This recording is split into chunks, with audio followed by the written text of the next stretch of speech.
Merhaba arkadaşlar, örgü kanalıma hoş geldiniz. Kız çocuklarımız için kolay ve güzel tığ işi elbise yaptım. Bugün bu elbise anlatımını sizlerle paylaşmak istiyorum. Bakın arkadaşlar, elbisenin örgüsü çok güzel ve çok da kolay. Herkes yapabilir bu modeli. Bakın yaka örgüsünün buraya düğme iliklerini çiçek detaylı yaptım. Bakın çiçek detaylı bir düğme iliği yaptım. Askının ucuna diktiğim düğmeleri bu düğme iliklerine takıyorum. Etek ucu da çok güzel oldu. Bakın.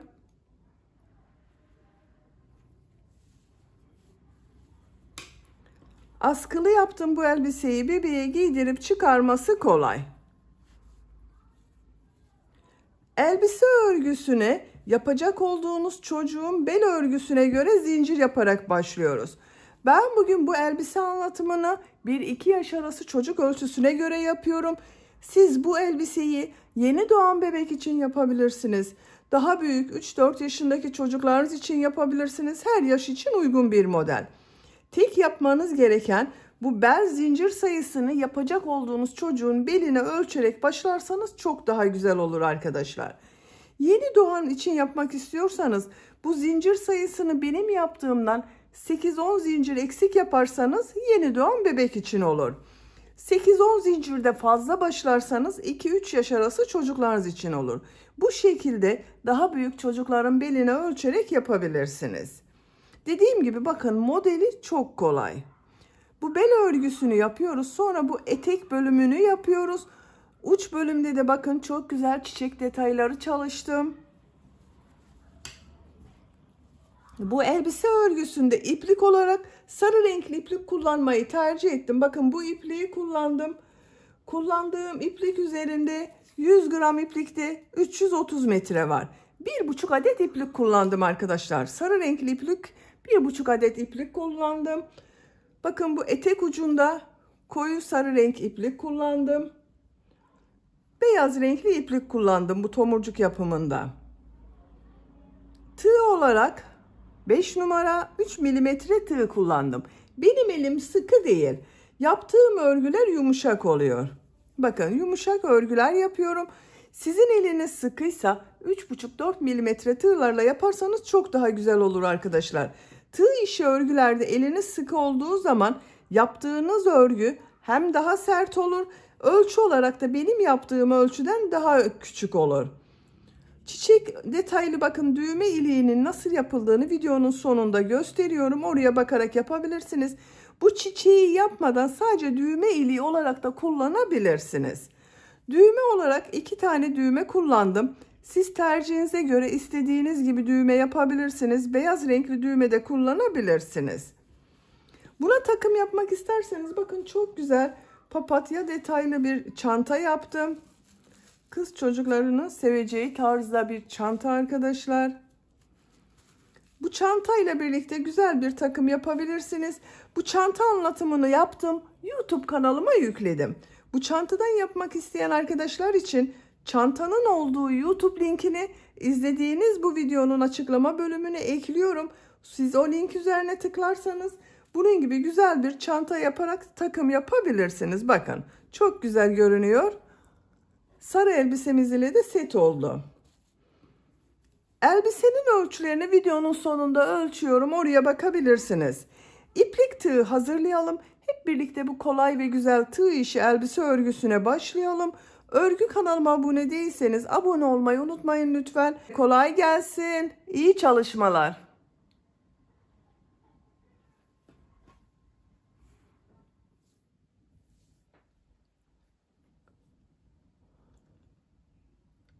Örgüye bel örgüsünü yaparak başlıyoruz.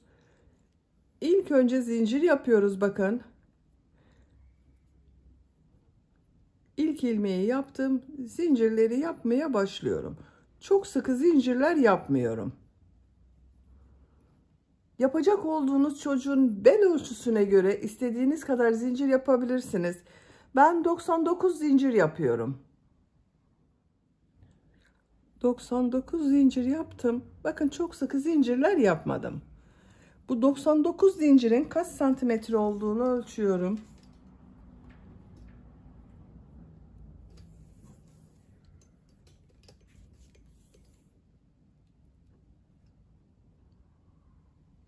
...43 santimetre zincir uzunluğu var. Elimin sıklığına göre 43 santimetre için ben 99 zincir yaptım arkadaşlar. Sizin eliniz sıkıysa daha fazla zincir yapmanız gerekebilir. Bu zincir sayısı yapacak olduğunuz çocuğun bel ölçüsüne göre daha az veya daha çok da yapabilirsiniz arkadaşlar. Bu aşamasında bakın çocuğun beline ölçerek zincir başlarsanız çok daha güzel olur. Bu sırada bu zincirler üzerine trabzan yapıyorum. Bakın tığ üzerine iplik alıyorum. Şu 3 ilmeği atlıyorum. 1, 2, 3, 4. ilmek içine trabzan yapıyorum. Bu 3 ilmek atladığımda bir trabzan oluyor. Zincirler üzerine trabzan yapıyorum.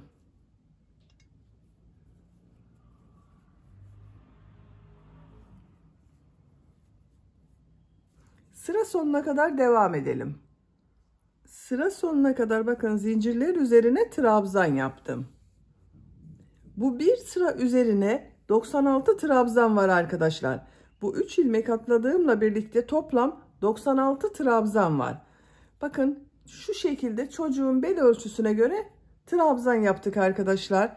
Sizin elinizin sıklığına göre bu aşamasında tekrar çocuğun belini ölçebilirsiniz. Eliniz sıkıysa küçük gelebilir arkadaşlar. Tekrar ölçerek yaparsanız tekrar başlayabilirsiniz.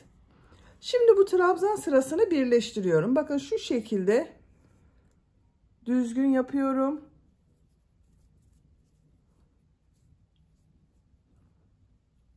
Tığ üzerine iplik almadan şu ilmek ile ilmek kaydırma yaparak sırayı birleştiriyorum. Bu sırada bu trabzanları bir düz bir ters taraftan boşluktan alarak trabzan yapıyorum. 2 zincir yapıyorum. Bu ilk trabzan bakın şu şekilde tığ trabzan boşluğuna takıyorum. Trabzan yapıyorum. Bu trabzanı ters taraftan bakın yine aynı şekilde boşluktan alıyorum. Trabzan yapıyorum.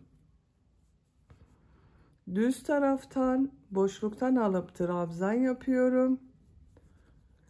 Ters taraftan boşluktan alıyorum, trabzan yapıyorum.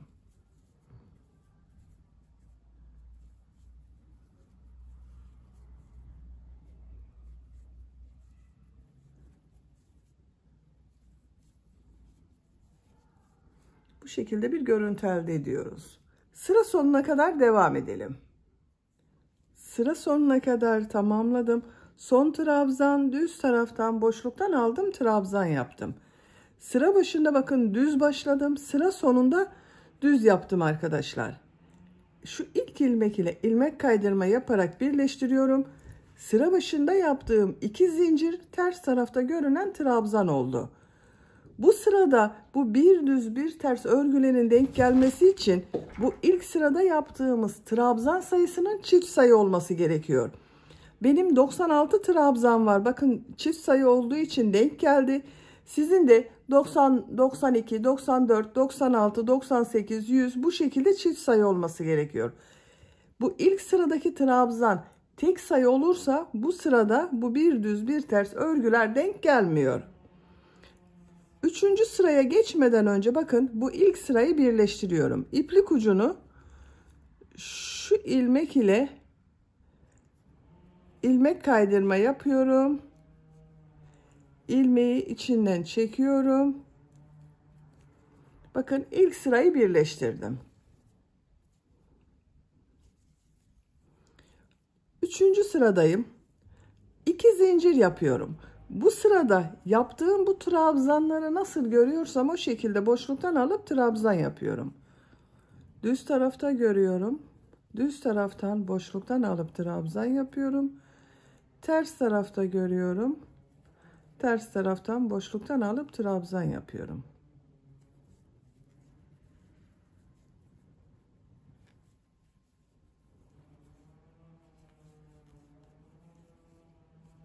Sıra sonuna kadar devam edelim. Sıra sonuna kadar tamamladım. Son trabzan yine düz taraftan boşluktan aldım, trabzan yaptım. İlk ilmek ile ilmek kaydırma yaparak birleştiriyorum. Bakın çok sıkı yapmıyorum arkadaşlar. Esnek oluyor bel örgüsü. 4. sıradayım. 2 zincir yapıyorum. Bu sırada yine nasıl görüyorsam o şekilde boşluktan alıp trabzan yapıyorum.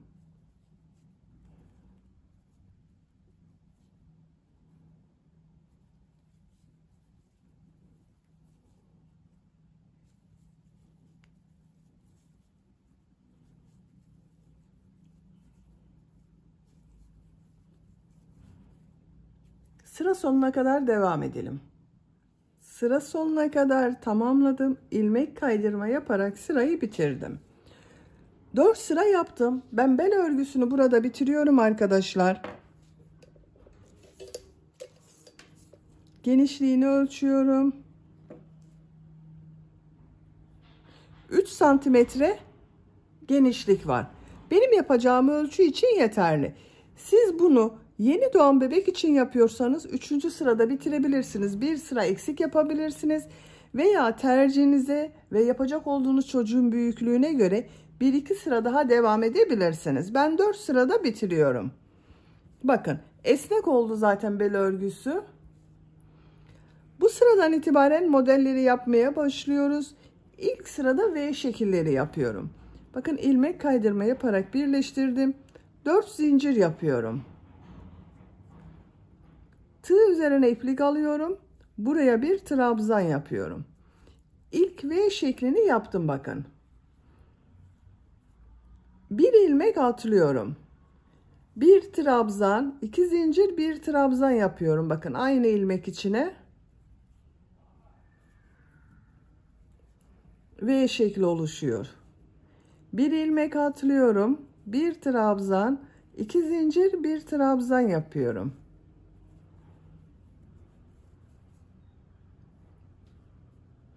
Bir ilmek atlıyorum. Bir trabzan, 2 zincir, bir trabzan yapıyorum. Sıra sonuna kadar devam edelim. Sıra sonuna kadar tamamladım. Bakın bu ilmeğe de bir V şekli yaptım. Burada yaptığım bakın 4 zincir var. Boşluğa tığ takıyorum. İlmek kaydırma yaparak birleştiriyorum. Bu bir sıra üzerinde 48 V şekli oldu arkadaşlar benim.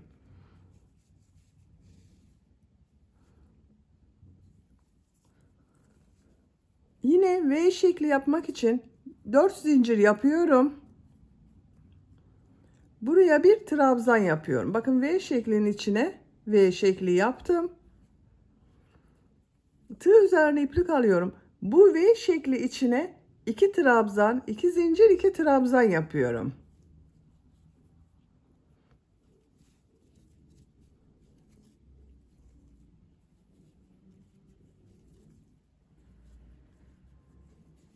Bakın 2 trabzan, 2 zincir, 2 trabzan yaptım. Bu V şekli içine bir trabzan, 2 zincir, bir trabzan yapıyorum.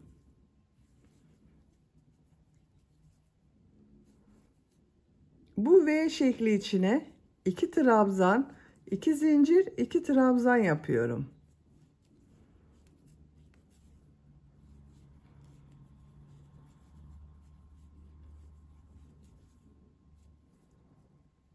Bir trabzan, 2 zincir, bir trabzan yapıyorum.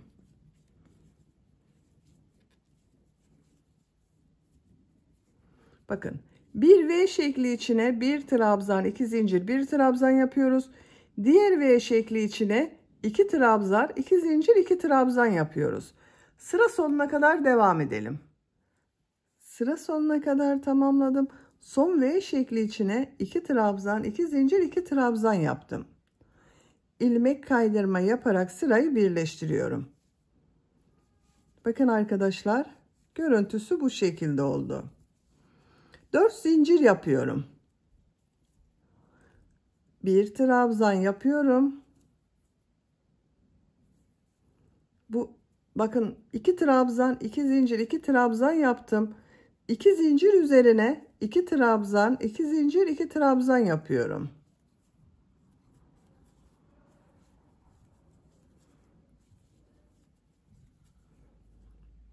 Bir trabzan, 2 zincir, 1 trabzan yapıyorum. 2 trabzan, 2 zincir, 2 trabzan yapıyorum.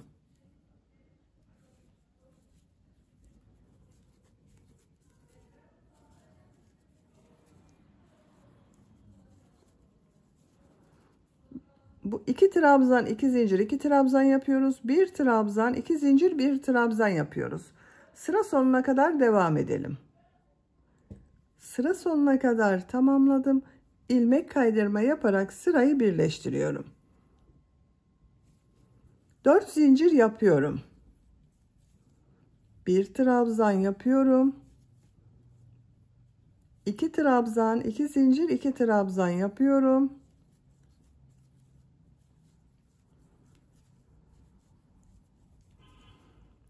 Bir trabzan, 2 zincir, 1 trabzan yapıyorum. Bakın, model bu şekilde devam edecek arkadaşlar. Sıra sonuna kadar devam edelim. İlmek kaydırma yapalım, birleştirelim. Etek bölümünün örgüsünü bakın, görüntüsü bu şekilde. Yapacak olduğunuz çocuğun büyüklüğüne ve tercihinize göre istediğiniz kadar model sırasını tekrarlayarak tamamlayalım. Etek yüksekliğini yapacağım ölçüye göre tamamladım. Bu V şekli yaptığım sıradan sonra sayıyorum bakın. 2, 4, 6, 8, 10, 12, 14, 16, 18 sıra yaptım. Benim yapacağım ölçü için bu yükseklik yeterli. Siz tercihinize göre 1-2 sıra eksik veya fazla yapabilirsiniz. Santimetre olarak ölçüyorum.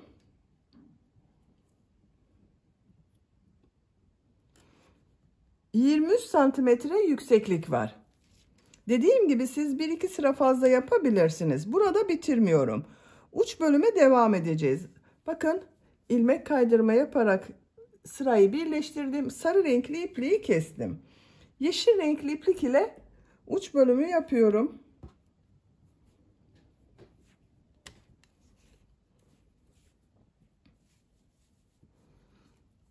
Bakın, ilmek kaydırma yaptığım V şekli içinde ipliği bağlıyorum.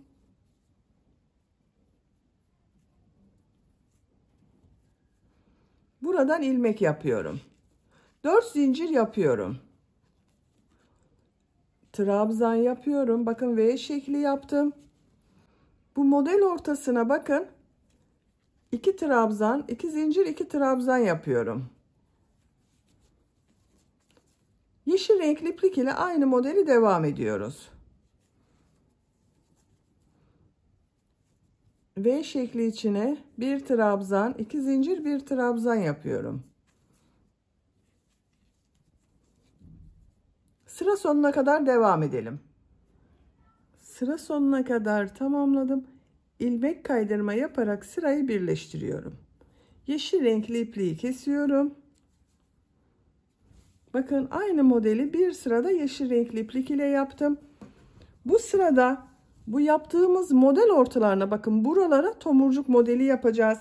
Ben beyaz renkli iplik ile devam ediyorum. Siz tercihinize göre istediğiniz renk iplikleri kullanabilirsiniz. Bakın, şu model ortasından başlıyorum.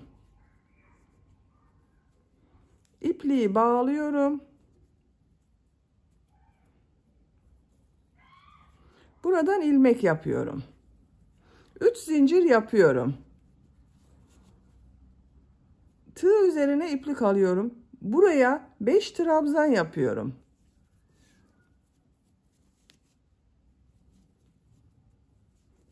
2,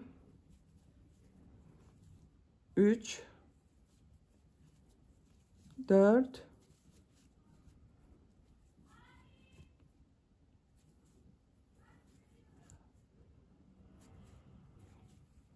5. Bakın, 5 trabzan yaptım. Burada yaptığım 3 zincir ile birlikte 6 trabzan oldu. 2, 4, 6. Tığı bakın çıkarıyorum. İlk yaptığım bu 3 zincirin 3. zincire tığ takıyorum. İplik aldım. İçinden çekiyorum. 7 zincir yapıyorum. 2, 3, 4, 5, 6, 7. Çok sıkı yapmıyorum arkadaşlar zinciri. Diğer model ortasına 6 trabzan yapıyorum.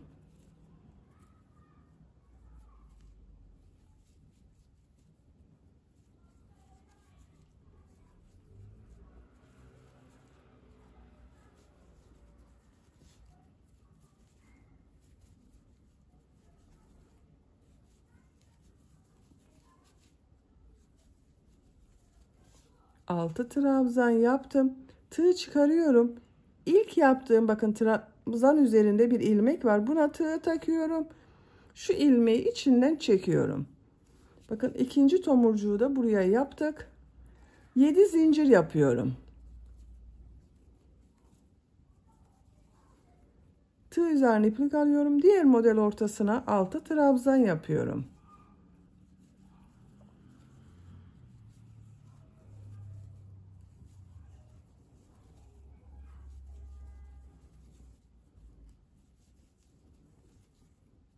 Bakın tığ çıkardım. İlk ilmeğe tığ takıyorum. Şu ilmeği içinden çekiyorum.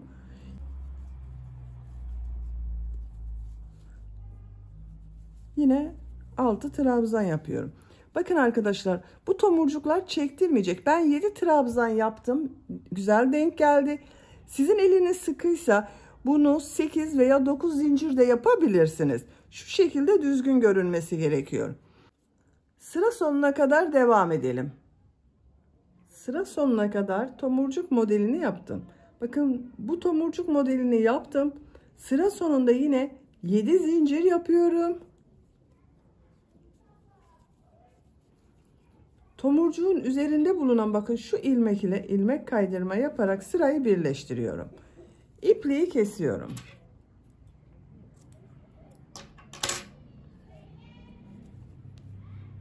Bakın arkadaşlar, tomurcuk sırasını yaptım.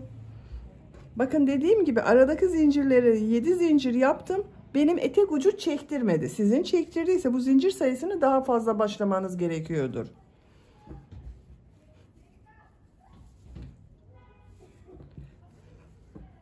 Koyu renkli, bakın, sarı iplik ile devam ediyorum. Siz tercihinize göre istediğiniz renk iplikleri kullanabilirsiniz. Bu tomurcuk üzerinde bulunan ilmekten ipliği bağlıyorum.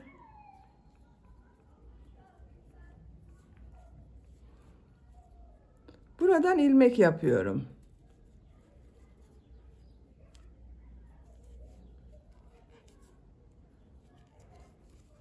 Tığ üzerine iplik alıyorum. Bakın 2 defa iplik doluyorum. Buranın üzerine şu 7 trabzan arada kalacak arkadaşlar. Bakın tığ üzerine 2 defa iplik doladım. Üçlü trabzanlar yapıyorum. 7 üçlü trabzan yapıyorum. Bakın 1, 2, 3 defa da çıkarıyorum. Tığ üzerine 2 defa iplik doluyorum. 3 defa da çıkarıyorum, bakın. 1, 2, 3. 2 üçlü trabzan oldu. 3, 4, 5, 6, 7. 7 üçlü trabzan yaptım. Burada bakın tomurcuk yaptığım model üzerinde ilmek var. Buna sık iğne yapıyorum. Tığ üzerine 2 defa iplik doluyorum. Buraya da 7 üçlü trabzan yapıyorum. 1, 2, 3, 4, 5, 6, 7. Bakın model üzerinde şu ilmeğe sık iğne yapıyorum. Buraya 7 üçlü trabzan yapıyorum. Bakın bu şekilde oluyor arkadaşlar. Sıra sonuna kadar devam edelim. Sıra sonuna kadar tamamladım. Bakın son model arasına da 7 üçlü trabzan yaptım. İlk yaptığım şu ilmek ile ilmek kaydırma yaparak sırayı birleştiriyorum. İpliği kesiyorum. Bakın arkadaşlar, model bu şekilde oldu. Çok güzel oldu etek ucu.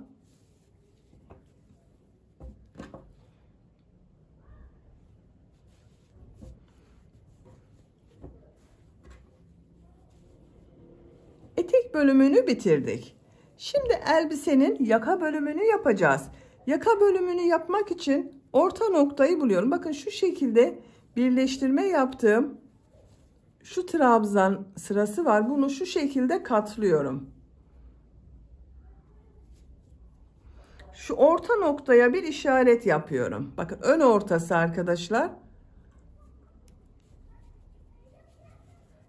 Bakın birleştirme yaptığım yer arka bölümde kaldı. Ön ortasına işaret yaptım.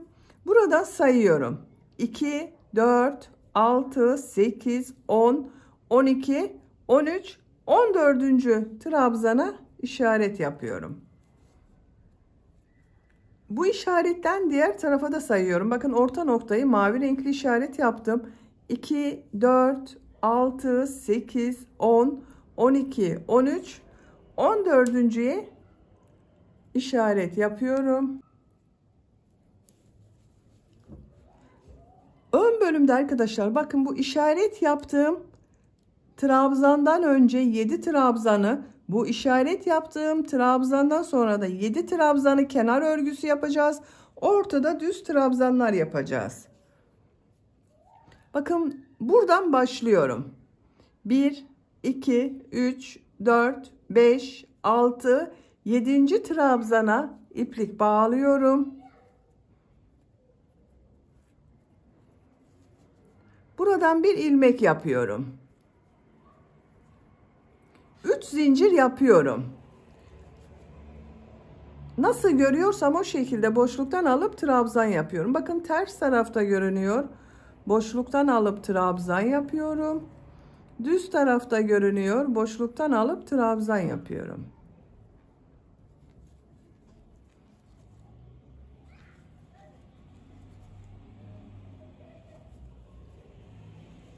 Bakın bu işaret yaptığım trabzanı düz taraftan boşluktan alıp trabzan yapıyorum.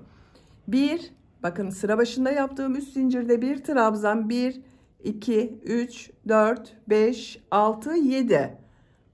7 trabzanı nasıl görüyorsam o şekilde boşluktan aldım, trabzan yaptım. Bu trabzanların üzerine trabzan yapıyorum. Bakın her ilmek üzerine bir trabzan yapıyorum.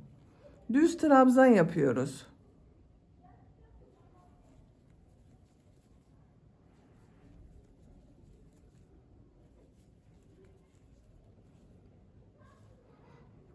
Bu yeşil renkli iplik ile işaret yaptığım trabzana kadar trabzan yaparak devam edelim. Bu işaret yaptığım yere kadar bakın trabzan yaptım. Kaç trabzan olduğunu sayıyorum. 2, 4, 6, 8, 10, 12, 14, 16, 18, 20, 22, 24, 26, 27 trabzan var arkadaşlar. Şimdi bu kenarda da burada yaptığımız gibi 7 trabzanı bir düz bir ters boşluktan alıp trabzan yapacağız. Bu işaret yaptığım trabzan bakın düz taraftan boşluktan alıp trabzan yapıyorum. Ters taraftan boşluktan alıp trabzan yapıyorum. Düz taraftan boşluktan alıp trabzan yapıyorum. Ters taraftan boşluktan alıp trabzan yapıyorum.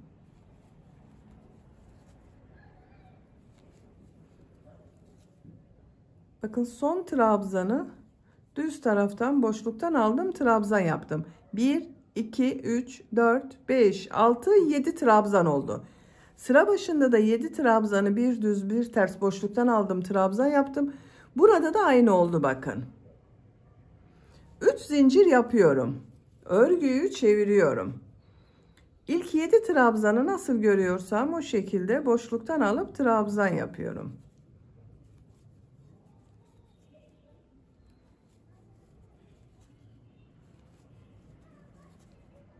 Bakın 7. trabzanı ters taraftan boşluktan alıp trabzan yapıyorum.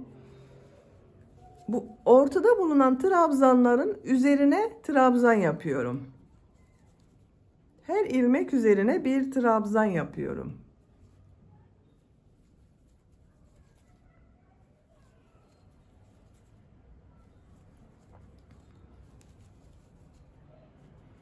Buraya kadar devam edelim.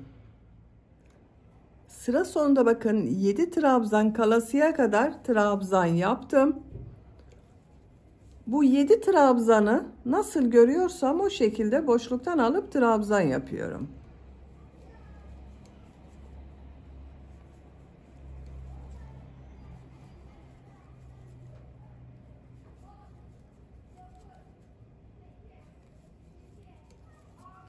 Son trabzanı bakın şu şekilde boşluktan alıp trabzan yapıyorum.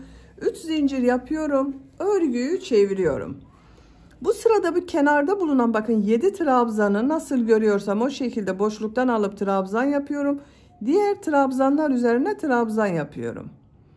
Ters taraftan boşluktan alıp trabzan yapıyorum. Düz taraftan boşluktan alıp trabzan yapıyorum.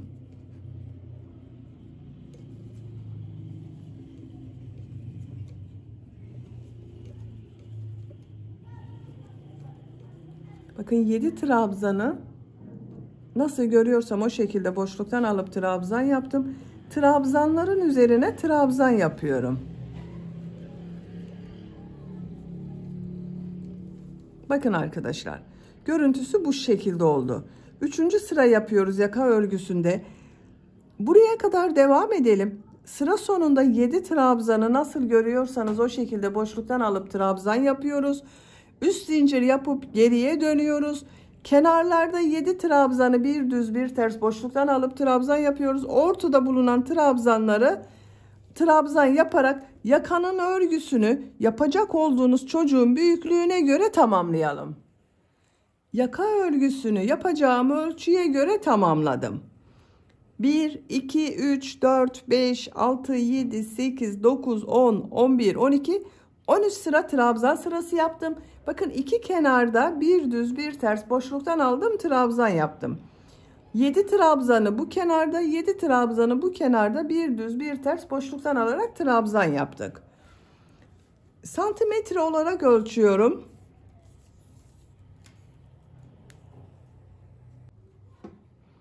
...9 santimetre yükseklik var. Bu benim yapacağım ölçü için yeterli arkadaşlar.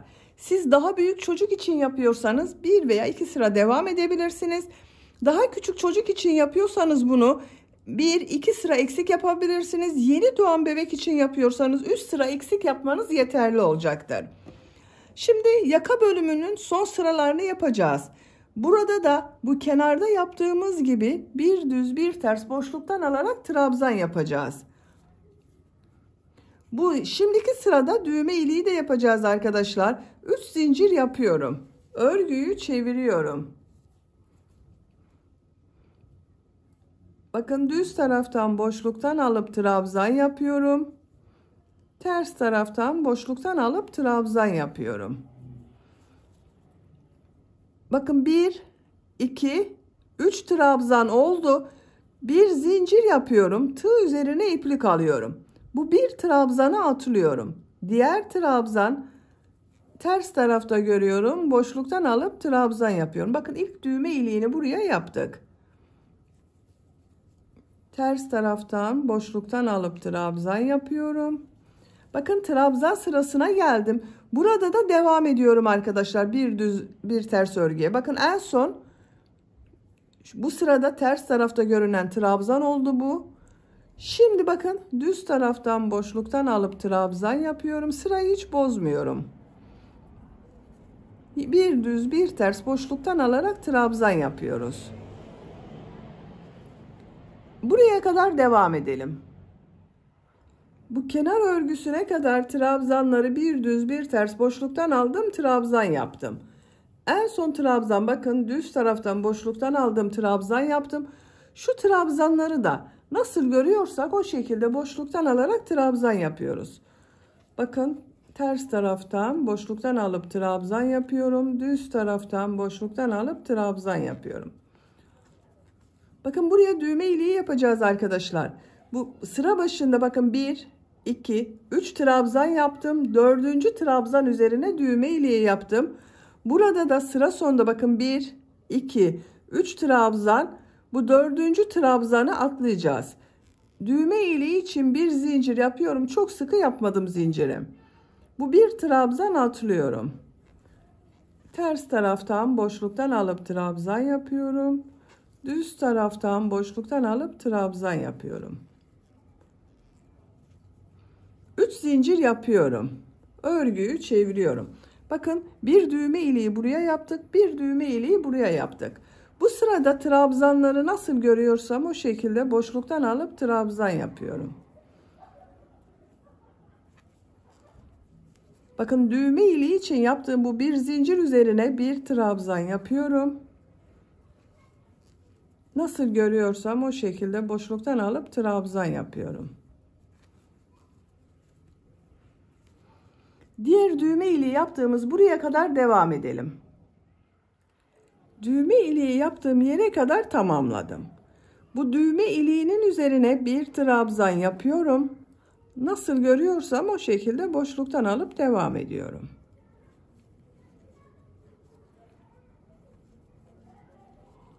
İpliği kesiyorum.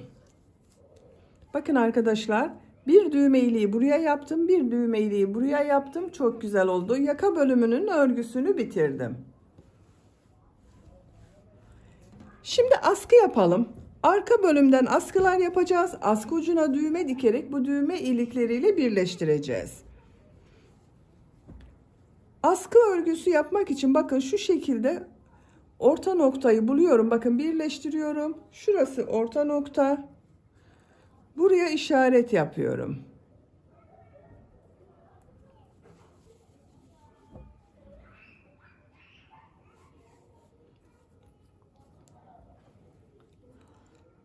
Bakın 1, 2, 3 trabzan atlıyorum. Şu 4. trabzana iplik bağlıyorum. Bakın arada 3 trabzan atladım. 4. trabzana iplik bağladım. Buraya bir ilmek yapıyorum. 3 zincir yapıyorum. Bu 3 zincir bir trabzan. Şuraya kadar bakın 1, 2, 3, 4, 5, 6, 7 trabzan ile askı örgüsü yapacağız. Nasıl görüyorsam o şekilde boşluktan alıp trabzan yapıyorum. Bakın ters tarafta görüyorum. Boşluktan alıp trabzan yapıyorum.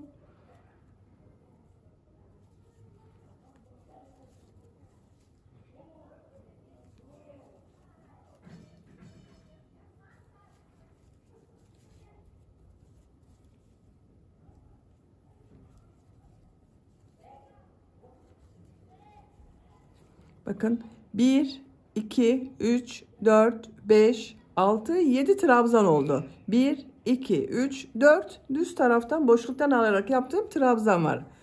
3 zincir yapıyorum. Örgüyü çeviriyorum. Nasıl görüyorsam o şekilde boşluktan alıp trabzan yapıyorum.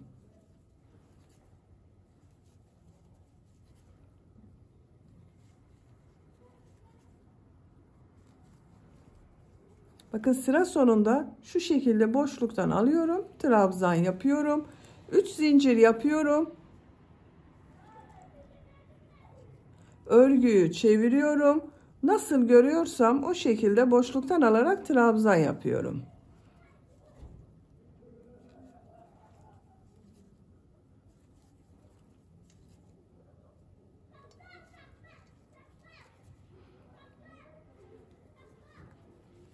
Bakın arkadaşlar, askı örgüsü bu şekilde devam edecek. Diğer askı örgüsünde başlayalım.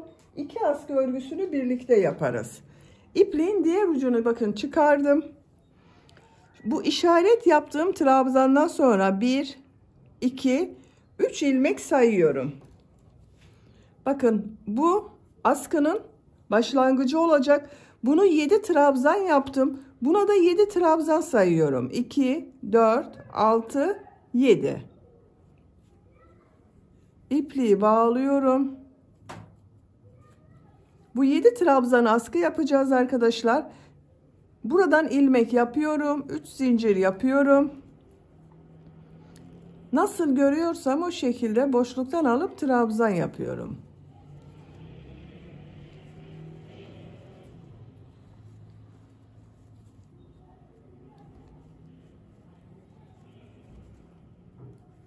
Bakın son düz taraftan boşluktan aldım, işaret yaptığım yerden trabzan yaptım. 3 zincir yapıyorum. Bakın 1, 2, 3, 4, 5, 6, 7 trabzan oldu. Örgüyü çeviriyorum. Nasıl görüyorsam o şekilde boşluktan alıp trabzan yapıyorum.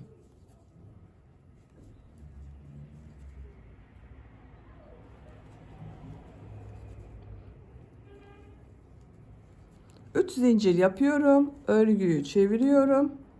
Nasıl görüyorsam o şekilde boşluktan alıp trabzan yapıyorum. Bakın arkadaşlar, 2 askı yerini belirledik.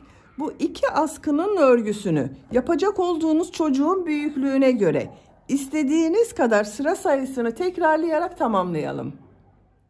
2 askı örgüsünü tamamladım. Bakın arkadaşlar, bu şekilde oldu. Esnek oldu bakın askı örgüleri. Askı uçlarına da bakın bu renk düğme dikmeyi tercih ettim. İplik ile de uyumlu olsun diye bu renk düğme diktim. Siz tercihinize göre istediğiniz gibi düğme kullanabilirsiniz. Beyaz renkli düğme de yapabilirsiniz arkadaşlar. Kaç sıra yaptığımı sayıyorum. 2, 4, 6, 8, 10, 12, 14, 16, 18, 20, 22, 24, 26, 28, 30, 32, 34, 36 sıra yaptım arkadaşlar. Bu 36 sıranın kaç santimetre olduğunu ölçüyorum.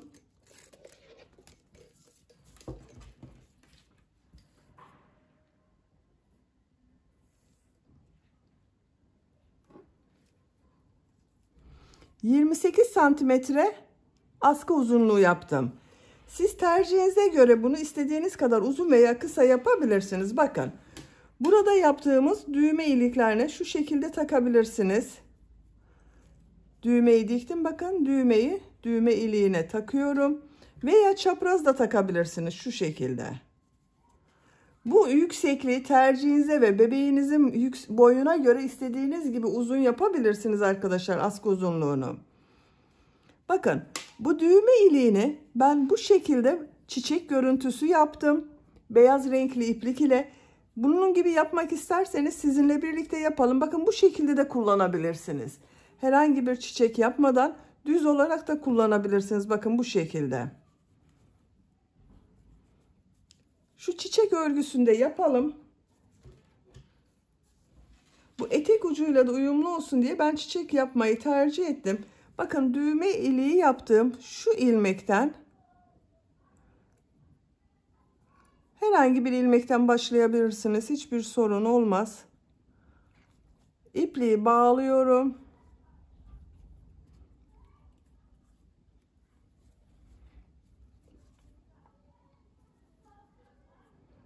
Şu şekilde ilmek yapıyorum.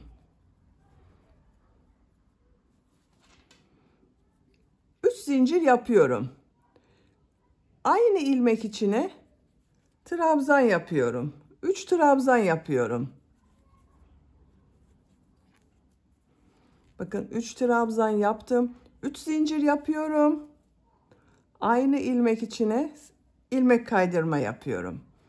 Bakın şu diğer ilmeğe geçiş yapıyorum.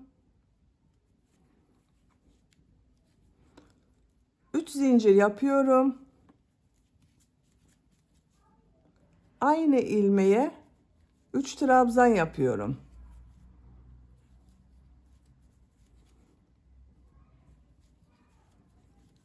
Bakın bu çiçeği ben 5 yapraklı yaptım. Buraya da 5 yapraklı çiçek yapacağız. 3 zincir yapıyorum. Aynı ilmek içine ilmek kaydırma yapıyorum. Bakın şu ilmeğe geçiş yapıyorum.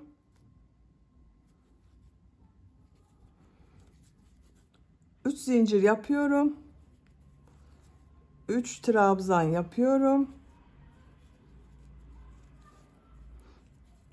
3 zincir yapıyorum. İlmek kaydırma yapıyorum. Şu ilmeğe bakın, geçiş yapıyorum. 3 zincir, 3 trabzan,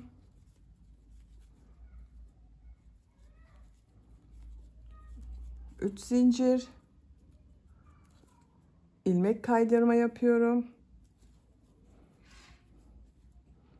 Son çiçeği bakın şu ilmeğe yapıyorum arkadaşlar.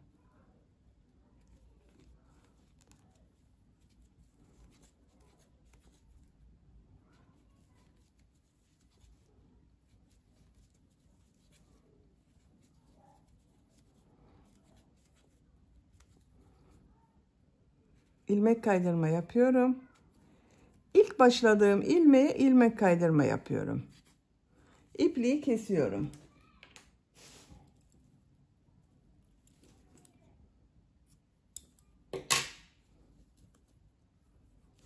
Bakın. Düğme iliğinin çevresinden çiçek yaptım. Şu düğmeyi de şu şekilde takıyorum. Burada bir çiçek görüntüsü oluşturduk.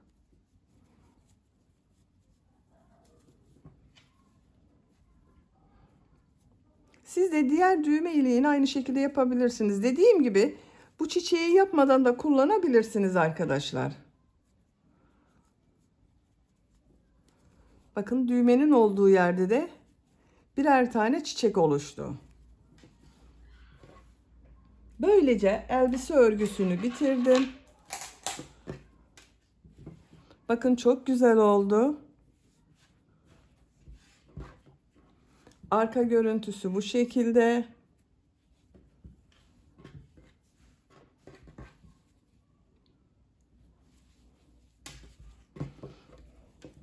Bitmiş olarak ölçülerini söylüyorum.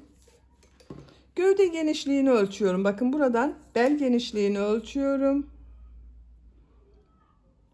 23 santimetre. Yüksekliğini ölçüyorum. Bel örgüsünün buradan uç noktaya kadar olan yükseklik 25 santimetre. Yakadan uç noktaya kadar olan yüksekliği ölçüyorum. 35 santimetre. Ben bugün 1-2 yaş arası bir bebek için yaptım. Bu yükseklikte yaptım arkadaşlar. Bakın çok güzel oldu. Beni dinlediğiniz ve izlediğiniz için hepinize çok teşekkür ederim. Örgü kanalıma abone değilseniz abone olmayı unutmayın lütfen. Sizlerle yeni örgülerde görüşmek dileğiyle. Hoşça kalın, sevgiyle kalın.